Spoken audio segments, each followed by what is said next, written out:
خدعوك، ظلموك، ظلموك وسابوك. طب تعالى معايا بقى، عشان هم خدعوك وظلموك وجرحوك وسابوك، وكنت مفكر ان هم اصحابك، كنت مفكر ان هم دنيتك، كنت مفكر ان هم جنتك، كنت مفكر ان هم كل شيء بالنسبة لك. ولكن للأسف اكتشفت ان انت كان مضحوك عليك، ان مش هم دول الصحاب، مش هم دول السند، مش هم دول الحب، مش هم دول الحنان، مش هم دول الرعاية، مش هم دول اللي انت تقدر تقول عليهم اخواتي واصحابي. احيانا احنا بنقابل ناس في حياتنا وبنسلم لهم كل مشاعرنا، بنديهم كل شيء، وبنعتبر ان هم اصحابنا واهلنا وسندنا وفرحنا وكل شيء، ولكن بنكتشف في الوسط ان هم بيخدعونا، بيخدعونا بدون سبب، او يمكن يكون عشان عايزين مننا حاجة. فدور جوه نفسك، اللي خدعك كان عايز منك حاجة؟ ممكن واحد يخدعك عشان عايز منك مصلحة، وممكن واحد كان بيخدعك عشان يقضي معاك شوية وقت وانت الوحيد اللي هتسليه وانت الوحيد اللي فاضي، وممكن واحد يخدعك عشان طبيعته الخداع والخيانة جوه قلبه. لكن السؤال ليك، في فترة ما كان هو بيعمل كده، هل انت ما حسيتش لحظة ان هو انسان خداع؟ هل وهو بيتعامل معاك ما لقيتش منه مؤشرات مع الناس اللي حواليه تدل ان هو فعلا بيخدع اللي حواليه؟ كمل معايا الفيديو، ولو كملت للحظة دي خليك معايا. كل اللي هنعمله هنقول شوية تساؤلات، وهنقول لك تعمل ايه في الاخر. وان كانوا ظلموك، وان كانوا ظلموك، فهل هم كانوا عارفين ان هم بيظلموك، ولا هم كانوا مفكرين ان انت عملت كده وبيتهموك؟ لو كانوا هم عارفين ان هم يظلموك، يبقوا ما يستاهلوش يكونوا في حياتك، والمفروض تشكر ربنا انك خرجت من حياتك حد ظالم وعارف انه بيظلمك. وان كان هو بيظلمك ومش عارف ان انت عملت كده، وبيقول عليك ان انت عملت كده وبيظلمك، يبقى كان من الافضل ان انت ما تعرفوش، لان صاحبك مش هيشك فيك ومش هيظلمك، ولما تقول له حاجة هياخدها ثقة. دي لو كانت صداقة مبنية على اساس ان انتوا صحاب واخوات، واللي بينكم صراحة واللي بينكم عدل. وان كانوا سابوك، يبقى مصلحتهم معاك خلصت وخلاص، كل شيء انتهى وكل واحد راح لحاله. يا صديقي يا صديقتي، من هنا نبدأ قصتنا، القصة اللي أنا عايز أتكلم فيها النهاردة.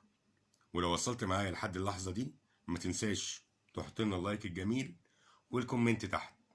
ما تنساش، هتخسر إيه؟ مش هتخسر حاجة، ده أنت خدعوك وظلموك وجرحوك وسابوك، فأنا مش طالب منك حاجة. إن كنت النهاردة وصلت معانا لحد اللحظة ديت، اعرف إن إحنا في حياتنا بنقابل شخصيات كتير باسم الحب وباسم الصداقة، بنتعامل معاهم بكل إخلاص ووفاء. لكن في شخصيات بتبان واحنا بنتعامل معاهم، من طريقتهم، من كلامهم، من اسلوبهم، من طريقة خناقهم معانا. وفي شخصيات بنحس بدعمهم وبحبهم. فعايز ألوم عليك شوية، لأنك المفروض كنت تفرز وتعرف من الأول إن الناس اللي معاك ديت مش كويسين، مش هيخدموك، مش كويسين مش هيكونوا معاك، مش كويسين مش هيقفوا جنبك، مش كويسين، وإنت المفروض تختار حد أفضل من كده.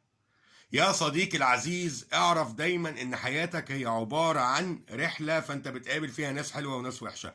اختار الناس الحلوة. لما تيجي تختار صديق، اختار الصديق السند اللي يكون بان في مواقفه ان هو سند. اختار الصديق الدعم اللي يكون بان في مواقفه ان هو دعم. اختار الصديق اللي بيحبك فعلا، اللي يكون بان بجد ان هو بيحبك. اعرف اصدقائك في وقت شدتك، في وقت ألمك، في وقت حزنك، في وقت تعبك. اوعى تعرفهم وقت ما انت بتخرج وبتتفسح وبتسافر وبتروح الكافيه دوت وبتروح المكان دوت. لا، اعرف وانت فعلا الدنيا مخبطه معاك والحياه مخبطه معاك ومش عارف تتصرف تعمل ايه. في الوقت ده هتعرف تتصرف، هتعرف ان الحياه هي عباره عن اصدقاء بجد. بص فوق، ما تبصش على الارض. بص قدامك واللي جاي قدامك، ما تبصش على اللحظه اللي انت فيها دي. اختيارك للصديق هو اكبر حاجه صح لازم تعملها.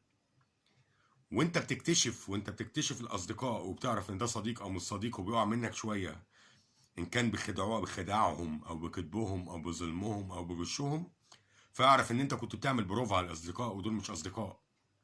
لان مسيرك طول ما انت ماشي مخلص، وطول ما انت ماشي بحب وماشي باخلاص وماشي بمحبه وماشي بجد، وانت صديق بتدعم وصديق بتسند وصديق بتقف جنب صاحبك، ونفسك تلاقي صديق راجل يكون في ظهرك ويكون في جنبك، اعرف ان انت مع الوقت هتلاقي صديق زي كده. فاللي بيقعوا مني دول بروفا، مجرد ملابس قستها وما جاتش على مقاسي. فاوعى تزعل، اوعى تزعل ابدا. اول حاجه تتعلمها بعد ما مريت بالتجربه الصعبه اللي احنا اتكلمنا عليها ديت، ان وانت حد بيقع منك من الناس ديت، اوعى تزعل عليه، واعرف ان انت دعمته، وانت كنت سنده، وانت كنت حب ليه، وانت كنت ظهر ليه، وانت كنت ممكن تعمل كل شيء عشانه، عشان انت عايز صديق، وهو ما عرفش يحافظ على ده. فالمفروض اللي يزعل مش سيادتك، المفروض اللي يزعل هو. خليك فرحان وسعيد ان انت قادر ان انت تخطي حد وحش في حياتك وعرفته بدري. ازعل لو هو فضل في حياتك وانت مش عارف، ازعل لو هو خد وقت طويل من عمرك، حتى لو خد وقت طويل قوم والحق اللي فاضل في عمرك.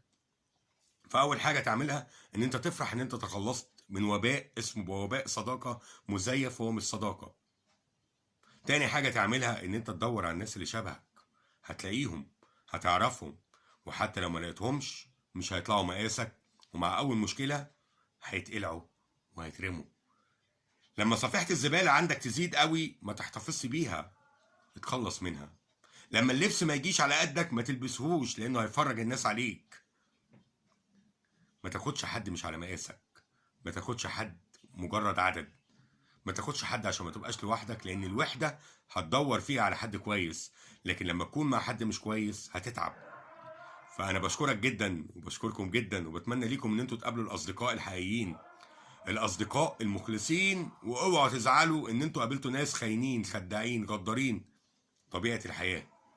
اعرف ان انت داخل تقيس لحد ما تلاقي اللي يناسبك. اعرف ان انت داخل تدور على الصديق الصح لحد ما تلاقي اللي يناسبك. كلمة قلتها كتير وهقولها تاني في الفيديو دوت: اخوك انت عمرك ما اخترته، لقيت نفسك هو اخوك واتفرج عليك، لكن صديقك انت اللي بتختاره. فمن فضلك ما تفرضش صديقك على نفسك، لان هو ده الشخص المفروض انت تكون معاه وتدعمه وتسنده وتقف جنبه. صاحبك انت ما اخترتوش، لا انت اخترته. اخوك انت ما اخترتوش، ايوه ما اخترتوش. يبقى الصاحب اللي انت اخترته لازم تكون اخترته بعناية. ولو قعدت عمرك كله تدور على صديق واحد، اعرف ان انت كسبان، لانك بتجتهد ان انت تلاقي حد مخلص، صديق جدع، صديق راجل، صديق يقف معاك وقت الشدة، صديق لما يلاقيك زعلان يقف معاك وعمره ما يسيبك، يقف معاك ويفضل سند ويفضل ظهر ويفضل حماية. اتمنى ليك يا صديقي ان انت تقابل الانسان الطيب الوفي المخلص اللي يكون صديق بجد. مهما طال الوقت ومهما طال الزمن، اعرف ان انت لازم تقابل حد مخلص. اوعى تقبل اي حد وخلاص. اختار الصديق الصح، اختار صديقك، اختار صديقك قبل طريقك، الصديق قبل الطريق. ودي كلمة صح، ودي حكمة صح. وما تنساش تحط لايك واشتراك في القناة. شكرا لدعمكم، شكرا لوجودكم، شكرا ليكم، وربنا يهنيكم ويبسطكم ويسعدكم، وتلاقوا الصديق الصح، وتلاقوا السند الصح، وتلاقوا الظهر الصح. شكرا، بشكركم، اتمنى لكم كل حاجة حلوة.